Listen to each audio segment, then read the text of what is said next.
నమస్కర్. నా పేరు కడియలి శ్రీవాడ్స్. ఈరోజు నేను రచయిత, వైద్యుడు మరియు తయారీదారు. ఆర్టిఫిషియల్ ఇంటెలిజెన్స్ పవర్ఫుల్ పరికరాలు. ఇది మానవాళిని మరమ్మతు చేస్తుంది మరియు ఆపివేస్తుంది. ప్రపంచవ్యాప్తంగా ఆరోగ్య రక్షణ. నేను ఇక్కడ బెంగళూరులో ఉన్నాను. అది నన్ను డాక్టర్ చేసింది.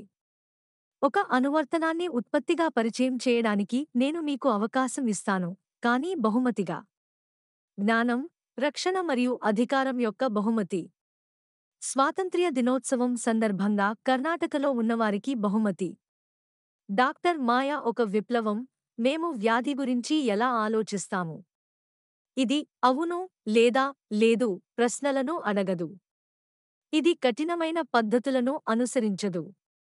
బదులుగా, ఇది నిజమైన డాక్టర్ లాంటిది. ఇది 3 లక్షణాలను ఉపయోగిస్తుంది: రంగు పేర్కొన్న సిస్టమ్ రెడ్, పసుపు, ఆకుపచ్చ, నీలం మరియు సరైన చివరను ఉపయోగిస్తుంది. సులభం, సురక్షితం. మనిషి. నేను ఇక్కడ ఉన్నాను, బెంగళూరులో. ఈ ఆవిష్కరణ పంచుకునే వరకు నేను వేచి ఉన్నాను.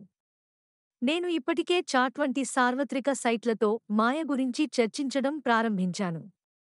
కర్ణాటక ఆలస్యం అయితే ప్రపంచం వేచి ఉండదు. రోగి నేతృత్వంలోని ఆరోగ్య సేవకు యూకే లేదా యునైటెడ్ స్టేట్స్ కొత్త కేంద్రంగా మారవచ్చు. అయితే కర్ణాటక ఎందుకు కాదు? బెంగళూరు శాస్త్ర నగరం, ఆత్మ మరియు సేవ ఎందుకు లేదు? ఈ వ్యవస్థ కేవలం మెడిసిన్ షధం మాత్రమే కాదిది నైతికమైనది. ప్రతి జీవన ఆత్మను రాజు లేదా నాయకుడు రక్షించడానికి హిందూ మతం మనకు బోధిస్తుంది. పేదలకు డబ్బు, ఇల్లు లేదా ఆస్తి ఉండకూడదు. అతని ఏకైక డబ్బు ఆరోగ్యం. మాయ యొక్క పని చాలా సులభం: నయం.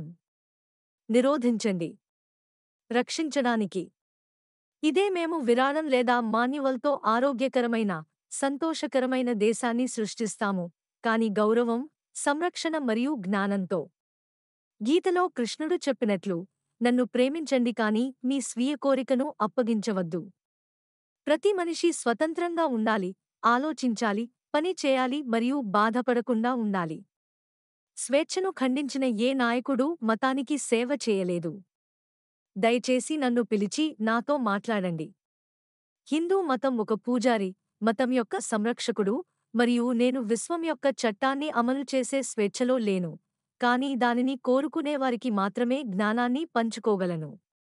నన్ను పిలవండి లేదా మిమ్మల్ని కలవడానికి నన్ను ఆహ్వానించండి. ధన్యవాదాలు.